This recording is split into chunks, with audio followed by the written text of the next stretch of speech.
پہلے ہم نیت کریں گے۔ نیت کرنا وضو میں سنت کریمہ ہے، اسی طرح نیت کے بغیر بھی وضو ہو سکتا ہے۔ فرق یہ ہوگا کہ اگر ہم نے بلا نیت کے وضو کیا تو ثواب نہیں ملے گا، اور نیت کے ساتھ کریں گے تو انشاءاللہ وضو کا ثواب بھی حاصل ہوگا۔ اس کے بعد بسم اللہ الرحمن الرحیم پڑھ کر وضو کا آغاز کرنا چاہیے، اور بسم اللہ والحمدللہ کہہ لیں تو بہت بہتر ہے۔ کہ ایک حدیث کریمہ میں یہ آیا ہے کہ جو بسم اللہ والحمدللہ کہہ کر وضو کرتا ہے تو جب تک اس کا وضو قائم رہتا ہے اس کے نام اعمال میں فرشتے نیکیاں لکھتے رہتے ہیں۔ اس کے بعد اونچی جگہ پر بیٹھ کر وضو کرنا سنت مستحبہ ہے، اور اس کی وجہ میں نے آپ کو بتائی تھی کہ وضو کے جو قطرات ٹپک رہے ہوتے ہیں، اعضاء وضو سے گر رہے ہوتے ہیں، ان میں چونکہ نجاست حکمیہ ہوتی ہے، یعنی یہ ہمارے بے وضو پن کو لے کر گر رہے ہوتے ہیں، اور یا پھر اگر جیسے ہم پہلے سے باوضو ہیں اور صرف ثواب کی نیت سے وضو پر وضو کر رہے ہیں تو یہ ہمارے گناہوں کی آلودگی کو لے کر گر رہے ہوتے ہیں، تو اس لیے مناسب نہیں ہے کہ یہ پانی کپڑوں پر گرے۔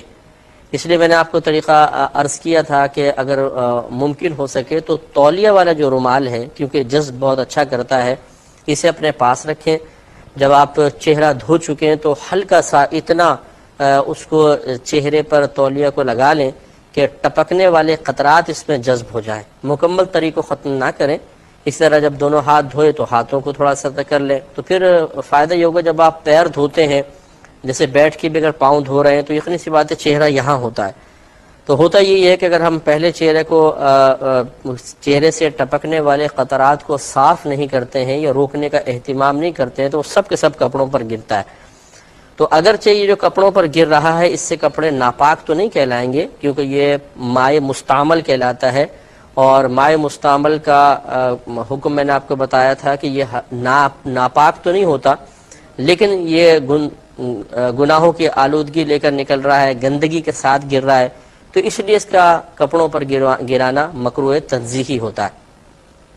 ہاں یہ ضرور ہے کہ فقہا نے واضح طور پہ لکھا کہ اگر یہ وضو کے قطرات مسجد میں ٹپکائے جائیں تو مکروہ تحریمی ہے، یعنی حرام کے نزدیک ہے، اس لیے کہ مسجد کو اس قسم کے پانی سے آلودہ کرنا شرعاً جائز نہیں ہے۔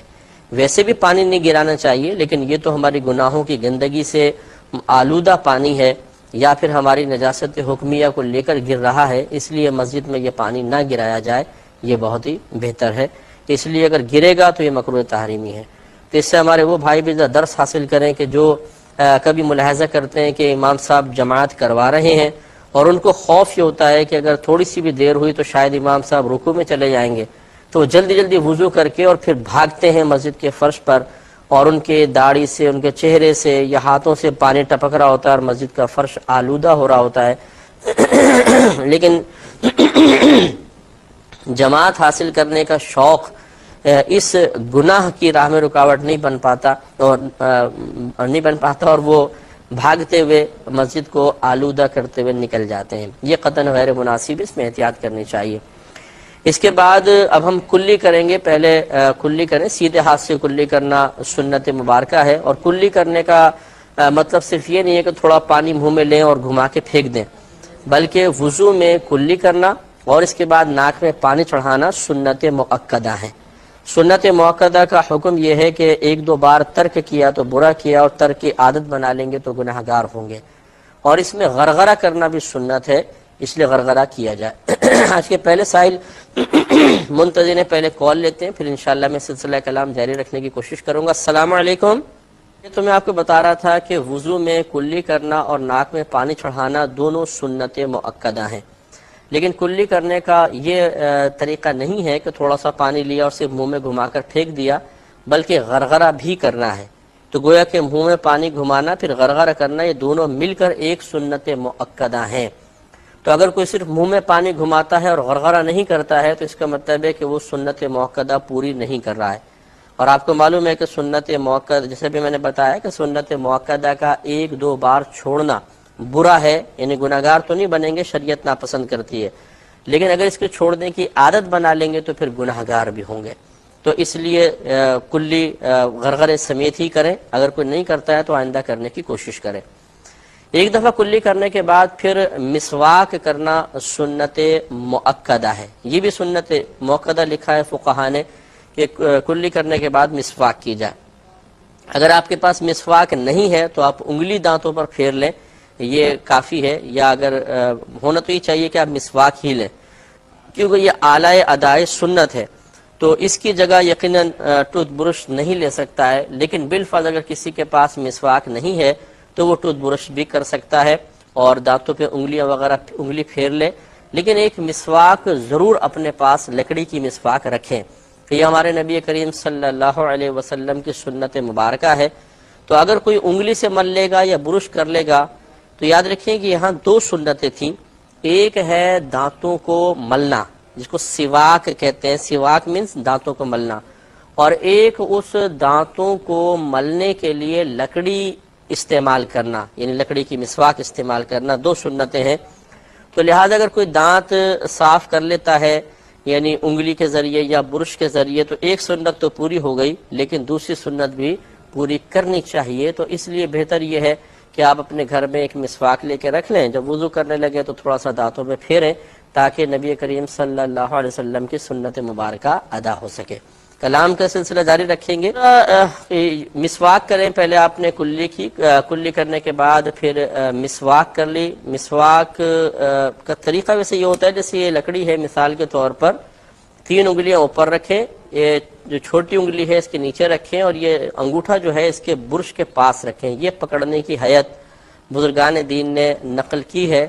اس کے بعد بسم اللہ الرحمن الرحیم پڑھ کر پہلے سیدھی طرف اوپر والے دانتوں کے اندر اچھی طرح مسواک کریں، پھر الٹی جانب اوپر والے دانتوں میں، پھر نیچے سیدھی طرف، پھر اس طرف، پھر اس کو دھو لیں گے، ایک گویا کا راؤنڈ پورا ہوا، اس طرح 2 مرتبہ مزید کر لیں، اور اس کے بعد پھر آپ نے ایک کلی پہلے کی تھی، پھر 2 کلی مزید کر لیں، کہ 1 مرتبہ کلی کرنا سنت مؤکدہ ہے، 3 مرتبہ کلی کرنا سنت غیر مؤکدہ ہے۔ تو اگر کوئی ایک دفعہ کلی کر کے غرغرہ کر لیتا ہے تو گویا کہ سنت مؤکدہ ادا ہو گئی، لیکن اس کو 2 مرتبہ مزید کلی کر لینی چاہیے۔ اس کے بعد 3 مرتبہ ناک میں پانی چڑھانا سنت ہے، 1 مرتبہ وہی سنت مؤکدہ ہے اور باقی 2 مرتبہ کرنا سنت غیر مؤکدہ ہے۔ اس میں لفظ جو استعمال ہوا ہے وہ ہے استنشاق۔ استنشاق کا مطلب ہوتا ہے کہ کسی چیز کو سونگھ کر ناک کے اندر چڑھانا۔ تو اس لفظ سے یہ ظاہر ہوتا ہے کہ جب مثال کے طور پر آپ ناک میں پانی چڑھانے لگے تو تھوڑا سا اس کو سونگھیں، اتنا نہیں کہ دماغ تک چڑھ جائے، لیکن اتنا ضرور ہے کہ جو نرم ہڈی ہے، یہ جو نرم بانسا ہوتا ہے، پھر اس کے بعد سخت ہڈی شروع ہوتی ہے، یہاں تک کم از کم پانی پہنچ جائے۔ بعض لوگ بس تھوڑا سا لے کے یوں ناک کے سرے کو ٹچ کرتے رہتے ہیں، بس اس سے زیادہ نہیں کرتے ہیں، یہ غلط طریقہ ہوتا ہے۔ ذرا بھر کر چلو، پھر اس کو قریب لا کے ذرا ناک سے سونگھیں، اتنا کہ کم از کم یہ نرم بانسے تک پہنچ جائے۔ اور الٹے ہاتھ کی چھوٹی انگلی سے اگر ناک کی میں کچھ ہے تو اس کی صفائی وغیرہ کر لیں۔ تو سیدھے ہاتھ سے پانی ڈالنا سنت ہے، الٹے ہاتھ سے ناک کی صفائی وغیرہ کرنا سنت کریمہ ہے۔ بعض لوگوں کو دیکھا ہے کہ وہ مطلب سنت کو نہیں سیکھتے ہیں، وہ اپنی عقل لڑانے کی کوشش کرتے ہیں، وہ بولتے ہیں ناک جی صحیح مقام نہیں ہے تو سیدھے ہاتھ سے ناک میں پانی چڑھائیں، ہم الٹے ہاتھ سے چڑھائیں گے۔ یہ غلط طریقہ ہے۔ نبی کریم صلی اللہ علیہ وسلم نے جو طریقہ ارشاد فرمایا وہ یہی ہے کہ سیدھے ہاتھ سے ناک میں پانی چڑھائیں، الٹے ہاتھ سے اگر کوئی چیز ہے تو اس کو نکالیں۔ ایک مزید کالر ہمارے ساتھ ہے۔ السلام علیکم، آپ کو جواب دیتے ہیں۔ تو ہم آپ کو بتا رہے تھے کہ ناک میں 1 دفعہ پانی چڑھانا سنت مؤکدہ ہے، مزید 2 مرتبہ چڑھانا سنت غیر مؤکدہ ہے، اور پانی چڑھانے یعنی ناک میں پانی ڈالنے کا طریقہ یہ ہے کہ آپ چلو میں پانی لیں اور اس کو تھوڑا سونگیں تاکہ نرم ہڈی تک پانی پہنچ جائے۔ اس کے بعد اب آپ اپنے چہرے کو دھوئیں گے۔ میں اس کے بارے میں تھوڑا سا شروع میں ہی اشارہ کر چکا ہوں کہ چہرے کا دھونا فرض ہے، اور دھونے کی تعریف یہ ہے کہ جس جگہ کو آپ دھو رہے ہیں اس کے ہر بال پر سے کم از کم 2 بوند پانی بہہ جائے، صرف تری کا پہنچانا دھونا نہیں ہے۔ لہذا جس کا دھونا فرض ہے، اگر وہاں تری پہنچی تو گویا کہ مسا ہوا، اور مسا ہوا تو دھونا نہیں پایا گیا، اور دھونا نہیں پایا گیا تو وضو نہیں ہوگا۔ ایک مختصر سے بریک لیں گے، ہمیں یقین۔ بسم اللہ الرحمن الرحیم۔ وضو کا طریقہ آپ کی خدمت میں عرض کر رہے تھے، تو ہم نے آپ کو بتایا کہ اب چہرہ دھویا جائے گا، اور چہرہ دھونے کا مطلب ہے کہ پورے چہرے کے ایک ایک بال پر سے کم از کم 2 بوند پانی بہہ جائے۔ یہ دھونے کی تعریف ہے کہ جس بھی جگہ کو آپ کو دھونا ہے، یا کہا جاتا ہے کہ دھونا فرض ہے، اس کا مطلب یہ ہے کہ آپ اس کے ہر حصے پر سے کم از کم 2 بوند پانی بہائیں۔ تو گویا کہ 2 بوند پانی بہے گا تو 1 مرتبہ دھلنا پایا گیا۔ اگر 6 بوند بہا دیں گے تو گویا کہ 3 مرتبہ دھلنا پایا گیا۔ گویا کہ اگر چہرے پر آپ اتنی مقدار میں پانی بہا دیں کہ دل مطمئن ہو جائے کہ ہر جانب سے کم از کم 2 بوند 6 بوند پانی بہہ گیا ہے، تو 3 مرتبہ دھونا بھی متحقق ہو جائے گا۔ ایک بات تو یہ۔ دوسری بات یہ آپ کو بتایا تھا کہ داڑھی جو ہے یہ اس کو یوں نیچے کو دبائیں، جتنی داڑھی چہرے کے دائرے میں نظر آ رہی ہے یہ چہرے کا حصہ ہی کہلائے گی۔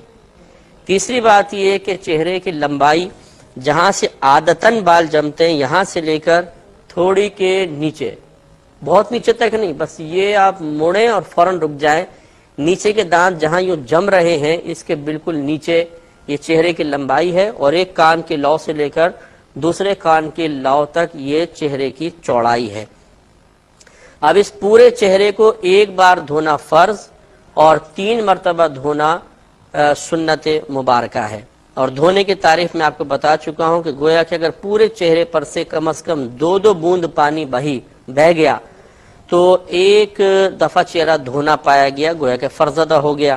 اب مزید 2 مرتبہ دھوئیں گے، گویا کہ 6 بوند پانی بہے گا تو سنت بھی ادا ہو جائے گی۔ اب طریقہ کار میں پہلے اس کی نشاندہی کر چکا ہوں کہ ہمارے بھائی بہن بعض اوقات اس طرح کرتے ہیں کہ تھوڑا سا پانی لیا بس یوں دور سے پھینکتے ہیں۔ ایک تو چہرے پر یوں زور سے پانی پھینکنا، یاد رکھیں یہ مکروہ ہے، اپنے چہرے پہ پانی مارنا۔ اور یہ اکثر ایسا ہوتا ہے کہ آپ اگر وضو خانوں پر دیکھیں گے تو نمازی زور سے اپنے چہرے پہ مار رہے ہوتے ہیں، بلکہ بعض اوقات اتنی زور سے مارتے ہیں کہ اس کی چھینٹیں برابر والوں پر جاتی ہیں۔ یاد رکھیں یہ طریقہ مکروہ ہے۔ دوسرا یہ بھی مکروہ ہے کہ جب چہرہ دھویا جائے تو پھونک ماری جائے، یہ بھی مکروہ ہے۔ تو اس سے بھی کرتے ہیں کہ جب دھوتے ہیں یوں پھونک بھی مار رہے ہوتے ہیں، تو یہ بھی غلط طریقہ ہوتا ہے، پھونک وغیرہ نہیں مارنی ہے۔ اب جو غلط طریقہ ہے چہرہ دھونے کا وہ یہی ہے کہ تھوڑا سا یہاں پہ بس پانی مارتے، جب مارتے تو اتنا دائرہ بس تک پانی آئے گا، زیادہ سے زیادہ، باقی چہرے کے اوپر جو ہے ہاتھ پھیرتے ہیں۔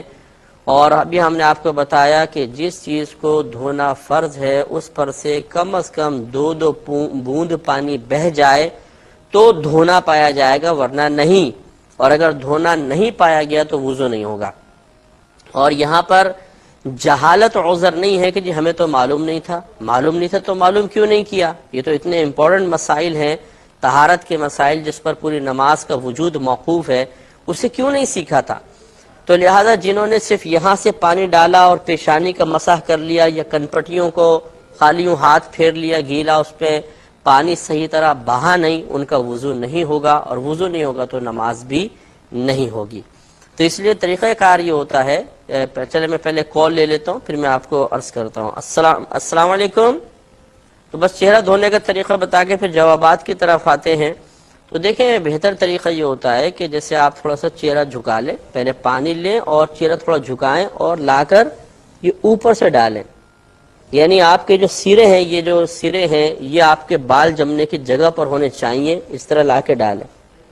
تو اس میں فائدہ ہوگا کہ اوپر سے پانی بہتا ہوا آئے گا، لیکن یہ ہو سکتا ہے کہ آپ کی سائیڈوں میں پانی بہا نہ ہو، تو اب اس کا خالی مسا نہیں کرنا ہے بلکہ تھوڑا پانی لیں، اب یہاں سائیڈ سے لا کے اس طرح ڈالیں، یہ حصہ دھلے گا، پھر تھوڑا یہاں سے لیں اور یہاں ڈالیں۔ تو آپ غور کریں گے کہ اس طرح 3 مرتبہ پانی ڈالنے سے مکمل چہرہ دھلا ہے۔ تو یہ 1 مرتبہ دھل گیا۔ 3 مرتبہ چہرہ دھونا سنت ہے، 3 مرتبہ چہرے پہ پانی ڈالنا سنت نہیں ہے۔ یہ 3 مرتبہ ہم نے پانی ڈالا تو 1 مرتبہ چہرہ دھلا ہے، گویا کہ اب یہی پروسیس آپ کو 2 مرتبہ مزید کرنا ہے تاکہ 3 مرتبہ چہرہ دھل جائے۔